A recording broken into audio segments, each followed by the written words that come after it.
উনি যখন যে আগুনের কাছে গেছেন, আগুনকে ধরতে যাবেন, গিয়ে দেখেন আগুনের ভিতর থেকে কুদরতি আওয়াজ আসতেছে। فلما أتاها نودي يا موسى إني أنا ربك فاخلع عليك إنك بالوادي المقدس طوى। আগুনের ভিতর থেকে আওয়াজ আসছে, মুসা আমি তোমার রব বলতেছি, জুতা খুলে ফেলো, তুমি পবিত্র তুয়া স্থানের মধ্যে, পবিত্র জায়গার মধ্যে আসছো। সুবহানাল্লাহ বললেন। জেনে উনি আল্লাহর কুদরতি আওয়াজ শুনলেন, ওনার পরিবার পরিজনের কথা সব ভুলে গেছে, বেমালুম ভুলে গেছেন, আল্লাহ তাআলার সাথে কথা বলতেছে। কথাবার্তা বলা শেষ, আল্লাহ ওনাকে যা বলার পয়গম্বর দিবেন, পয়গম্বরী দিবেন, কিতাব দিবেন, মিশরের ফেরাউনের কাছে দাওয়াত দিতে হবে, যা আছে অনেক কিছু বলছেন। কথাবার্তা বলা শেষ, মুফাসসিরিন ইকরাম লেখেন হঠাৎ করে ওনার পরিবারের কথা মনে হচ্ছে। রাইখে আসছে কি অবস্থা?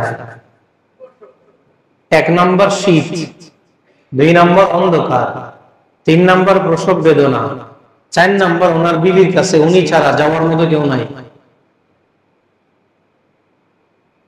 অতএব পরিবারের টেনশন মাথায় আসছে। আল্লাহ তাআলা পয়গম্বর মূসাকে বললেন, তোমার হাতে একটা লাঠি আছে না, তোমার শ্বশুর শুআয়ব আলাইহিস সালাম দিয়েছে? আল্লাহ আছে। কয় তোমার সামনে যে তোর বাড়ির পাশে বড় একটা পাথর দেখা যায়, মারো। আল্লাহ তাআলা বলছেন মারার জন্য মূসা নবী পাথরে মারলেন, কিন্তু মাথায় কি টেনশন? বলেন মাথায় কি? পরিবারের টেনশন। মুহতারাম দোস্ত, আমাদের মাথায় দুনিয়াবি যত পেরেশানি আছে তার মধ্যে বেশি পেরেশানি পারিবারিক। কথা বলেন না? একজন ঘরের কর্তা জুমার দিন যদি ভালো বাজার করতে না পারে, এটাও তার কাছে কষ্ট লাগে। পরিবারের অনেকে অসুস্থ, ভালো জায়গায় চিকিৎসা করাতে পারে না, এটা তার কাছে কষ্ট লাগে, এটা তার মাথায় টেনশন। পরিবারকে ভালো খাওয়ানোর জন্য আমরা কি টেনশন করি? ফিলিস্তিনের একজন বাবা 1 বস্তা আটা পাইছে, 25 কেজির বস্তা। এই আটার বস্তা কাঁধে নিয়ে যখন তাঁবুতে ঢুকতেছে, তার ছোট 3টা বাচ্চা, তার বিবি এমন আনন্দ প্রকাশ করতেছে মনে হয় যেন দুনিয়াটা পেয়েছে। 25 কেজি আটার বস্তা, এই যে মাথার মধ্যে তার পারিবারিক টেনশন।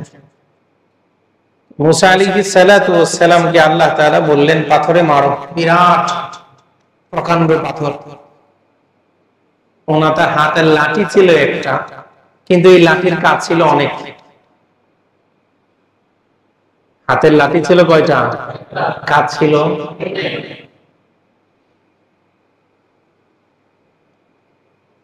এই হাতের লাঠি দিয়ে উনি ওনার বকরির জন্য গাছের পাতা পাড়তেন। এই হাতের লাঠি পিছনে উনি টেক দিয়ে সেখানে আরাম করতেন। এই হাতের লাঠি কখনো কখনো সমুদ্রের পানিকে বরফ বানিয়ে দিত, আবার কখনো কখনো পাথরে আঘাত করলে সেখান থেকে কলের মতো, ঝর্ণার মতো অটোমেটিক ভিতর থেকে পানি বের হতো। কখনো কখনো হাতের লাঠি সাপ হয়ে যেত। লাঠি একটা, কাজ